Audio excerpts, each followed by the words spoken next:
Breaking news in the boxing world today. The highly anticipated November 14th, 2025 fighter featuring Jake Paul versus Tank Davis has been officially canceled, and we've got all the details. So sit tight, we'll walk through what led up to this, what it means, and what could come next.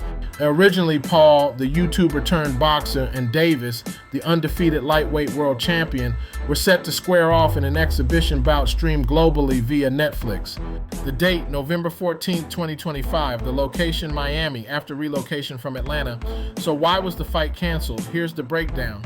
A civil lawsuit was filed in Miami-Dade County by Davis's ex-girlfriend, named Courtney Rossell. She alleges that Davis attacked her at a strip club where she worked, and the charges include battery, aggravated battery, false imprisonment, kidnapping, and intentional infliction of emotion. Law enforcement in Miami Gardens, Florida confirmed an investigation is ongoing.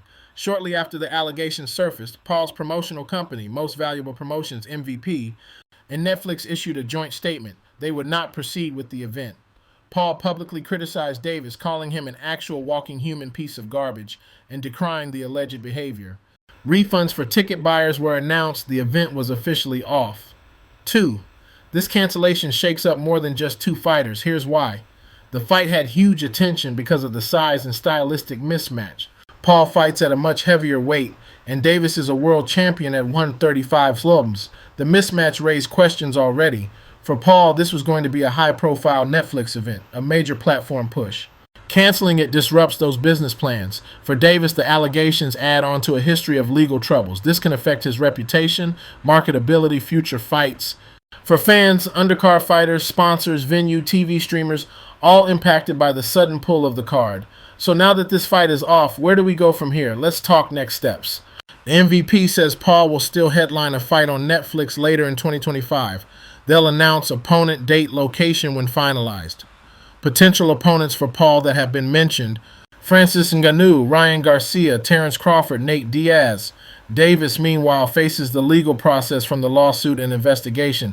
His fight schedule and sanctioning approval may be impacted.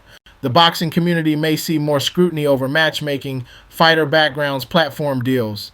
Fans who bought tickets will receive refunds, but amendments will ripple through event logistics. Training camps, promotions. 4. What we should watch for moving forward. Here are the key turning points to monitor. Legal outcome for Davis. Will the lawsuit proceed to court? Will criminal charges follow? How will this affect his career?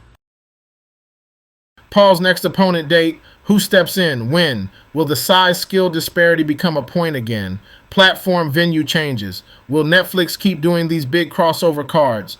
Will other networks or promoters adjust risk assessments? Boxing regulatory response. Given the mismatch in weight and division concerns, will athletic commissions legislate tougher rules for exhibition crossover bouts? Fan-sponsor sentiment. How will sponsors react to these types of cancellations? Will fans be more cautious with tickets and streaming subscriptions? So that wraps up the breakdown of why Jake Paul versus Tank Davis was canceled, the key events, the implications, and the next moves.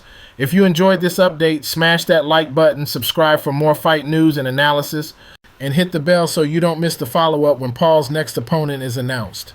Drop your thoughts in the comments below. Who do you think Paul should fight next?